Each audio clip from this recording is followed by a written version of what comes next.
मी म्हशीला घेऊन चरायला जाते बघा. लवकर जा, लवकर जा.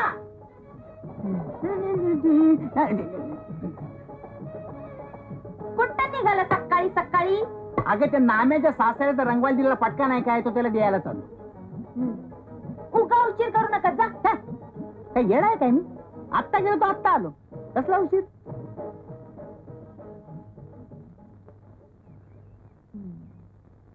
गंगे, तुमच्या नवऱ्यात ना आमच्या नवऱ्यात काय बी फरक नाही बघ. दिसली मस्की चाललं मागणं, दिसली मस्की चाललं मागणं.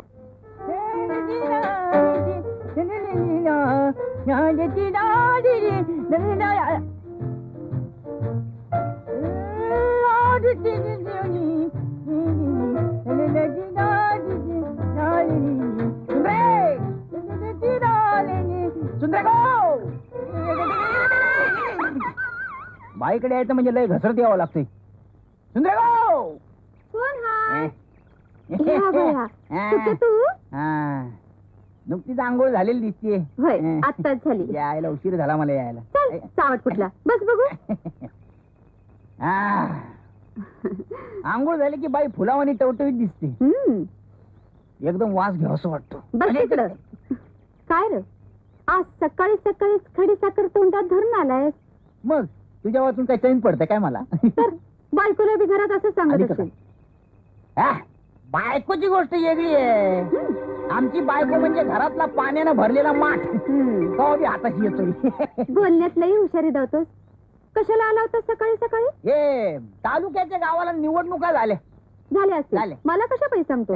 हे आमच्या उमेदवारानं मतदारांनी थाळ्या आणि लुगडी वाटली. ते वाटण्याचं काम माझ्याकडेच होतं ना. बरं, मी तुला पण मतदार बनवली आणि तुझ्यासाठी काय शोधतोस? मी येतो ना, पिशवी आणली तुझं बरोबर. ही काय पिशवी खांद्यावर? खांद्यावर तर येतात ना मी लुगडा आणि थाळ्या आणल्या. तुकारामचे तुमच्यासारखा दोस्त नाही गावायचा. बघू बघू लुगडा द्या इकडे.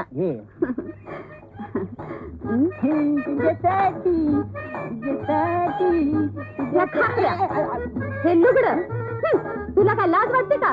मी तुला आपला समजत होते. काहीतरी घोटाळा झालाय. उचल त्यातून द्या, चालायला तुला थोबाड राखू नकोस. ए सटवे, गाव भवाने तुझं थोबाड एकाच दोन करून ठेवीन. कुणाला बोलतेस का तू?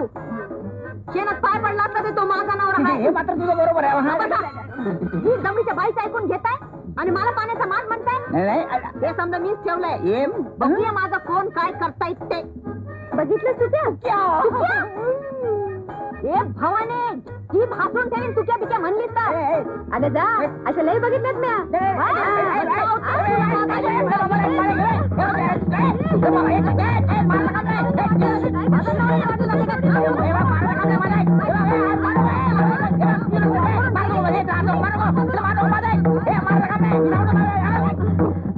तुम्ही चला घरला. आज तुम्हाला भांड्यातलंच पाणी पाहते. चला.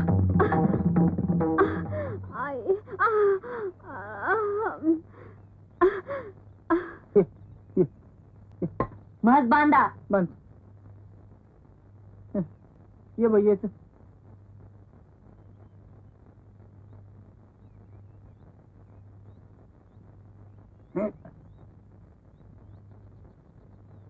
यायला नको त्या वेळेला बाई येईल आणि समजा सत्यानाश झाला. नशीब तुझ्या बरोबर मलाही गोट्यात नाही बांधला.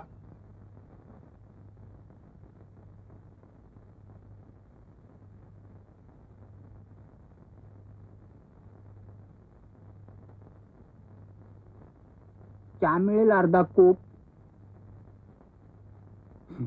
लाज नाही वाटत चहा मागायला? ते सुंदरीने नाही चहा दिला. आणि काय हो, किती वेळा सांगितलं तुम्हाला? जरा परपंचात लक्ष घाला, काहीतरी कामधंदा करा. झालं तुझं पुन्हा सुरू. तुझं चहा नका आणि काय नका मला. मी चाललो. बाहेर जाऊन तर बघा. नाही तांगडं तोडलं तर नावाची धुरपदाच नवा. बायको आहे का खाटकी नाही? हा बायकोच आहे. आणि ती बी लाकडेबाज नवऱ्याची. तवा हातात चाबूक घेऊनच मला संसार करायला पाहिजे. चला मुखटाने हातात खराटा घ्या आणि म्हशीचा गोटा साफ करा. पण गोटा आणि गोटा साफ झाला की 5 पेंड्या वैरण तोडून ठेवायची. पण वैरण आंबोण तयार करून ठेवायचं आणि ते खायचं. पण एवढी सगळी कामा उभीच करायची. बर. बायकोची बदनामी करीत गावभर फिरणारा तुमच्यासारखा बिनकामाचा नवरा अख्खा दुनियेत नाही सापडायचा. चला गोट्या. जातो. बघताय ना वा, कमाल आहे तुमची. जाताय ना? जातो की. जायलाच पाहिजे. आणि काय जायलाच पाहिजे. दोन्ही करून आम्हालाच मार. पण मी म्हणते दादांच्या डोक्याला तुम्ही तरी कशा पाय त्रास देता? आणि मी म्हणतो हं. तुझा दादा तरी आपल्या डोसक्याला कशा पैतारात करून घेतो. आता माझ्यासारखा जावई मिळाला म्हणून बरं, हम्म. दुसरा एखादा असता तर कवाच पळून गेला असता. होय? हम्म. मग तुम्ही तरी कशा पाय राहता इथं? सांगू हम्म. आता तुझ्या प्रेमाच्या बेडीतच अडकलोय ना, म्हणून खरंच सांगतो तुझ्याकडे बघून कस तरी दिवस ढकलतोय बघ मी. असं? नामदेवराव सातपुते आहेत का घरात? हे बाहेर कोण आले म्हणायचं बघून तरी ये. कशी ग माझी राणी ती. समजा ऐकलं तरी बोंब मारतात. कोण पाहिजे? मी उखळे वकील. नामदेवराव आहेत ना घरात? आईला उकड्या. थांबा जरा. बसा ना. हो. उखल वकील. त्या उकळ्याला सांग मी घरात नाहीये म्हणून. अहो पण सांग म्हणल्यावर सांगायचं आणि त्याला विचार कशाला आलाय म्हणून. जा जा, सांगितलं ऐकावं माणसानं. जा. कसं सांगू बाय मी? कुठं कसं बोलायचं?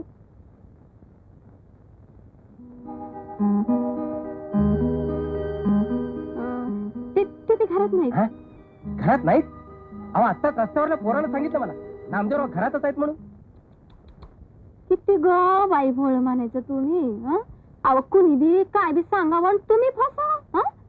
मला वाटतं कोर्टात बी एखादा छत्र वकील नक्कीच सहज फशीत असेल बघा तुम्हाला. छे, कोर्टात कुणाची टाप लागले माझ्या पुढे उभं राहण्याची. अख्खा फाडून खाईल मी त्याला. हा म्हणजे वाघ बी घायचं की काय? ते जाऊ दे बाई. नामदेवराव परत कधी येणार आहेत? आता ते कसं सांगावं? तरी पण ते केव्हा येतील याला काही काळ वेळ आहे की नाही?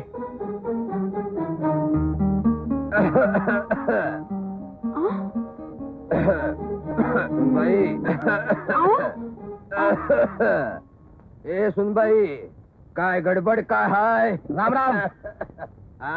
राम राम.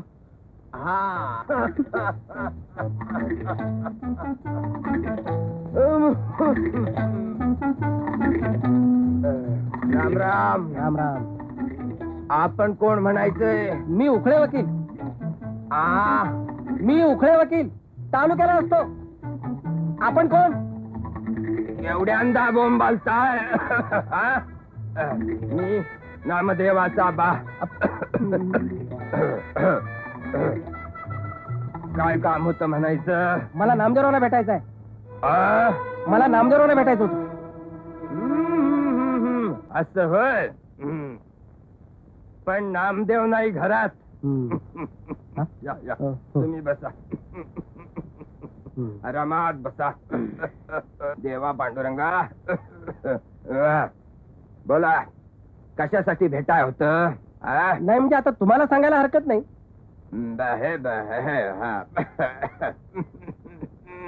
सुनबाई, अगं तू हात उभारून काय करतीस? केवढा मोठा बॅलिस्टर आपल्या घरी आलाय. जा चहा टाक. जा जा जा. जा जा सुनबाई, चहा टाकतीस ना? जा. बोला. अहो बोला काय? नामदेवनं पैसे खाल्ले माझे.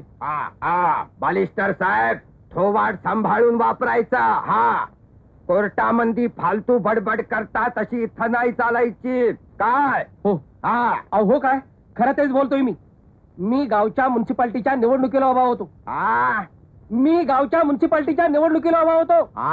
आणि तुमचे नामदेवराव माझ्या मदतीला आले. वा वा वा वा. आणि त्यांच्या सल्ल्याप्रमाणे मी मतदारांना साड्या, धोत्र आणि पैसे वाटवा.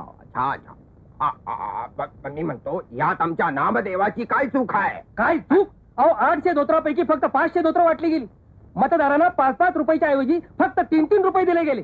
आणि हे सगळं तुमच्या नामदेवरावांनी केलं. नाही म्हणजे हे सगळे मी सोचलं असतो, पण इतकंही करून मी पडलो. नुसता साधा पडलो नाही, माझं डिपॉझिटही जप्त झालं. अरे पण मी म्हणतो, ह्याला काही लेखी पुरावा आहे? तुम्ही म्हणता आमच्या नामदेवानं पैसे घेतले, तुमच्याकडे काय पावती आहे का? अहो पण अशा प्रकारच्या व्यवहार. अरे वकिला, तुझं टक्कुर आहे का तांबोऱ्याचा नुसता भोपळा आहे? मी म्हणतो, आमच्या नामदेवानं तुझ्याकडून पैसेच घेतले. माझे इतर कार्यकर्ते आहेत साक्षीला. वकील साहेब, डोकं ठिकाणावर ठेवून बोलायचा. मी म्हणतो, तुम्ही निवडणुकीत गैरप्रकार करून मतं मिळवायचा प्रयत्न केलात आणि पडलात. आणि त्यापायी आम्हाला बदनाम करताय अशी मीच तुमच्यावर फिर्याद ठोकीन. त्या आईला आम्हाला तुमच्या इतका नसला तरी कायदा समजतो बरं. वा हे म्हणजे चोराच्या उलट्या बोंबा म्हणायच्या. चोराच्या बापाच्या म्हणा. समद्याच बाबतीत नामदेवाचा बाय मी ध्यानात ठेवा. 100 रुपये देता का गावात जाऊन करू बोंबा बोंब. 100 रुपये बोंबा बोंब गावात. त्याचा निवड कशाला आधीच पडला. द्या ते इकडं. आता एकच करा, कुठेही बोलू नका. येतो मी. राम राम. राम राम. घ्या तुम्ही. गेलं का ते? जाऊ दे की गेलं तर बोंबलात. अहो पहिल्यांदा तुम्हाला बघून मी विचारवले की तमाशा बघून बघून हेच शिकला वाटतं. आणि काय हो तुम्ही फशीला त्यांना? ऐच्यान नाही, त्याच्या कर्मानं ते पडलं. आपण नाही काय केलं. बाकी स्वांग फसकालाच काढलं बघा.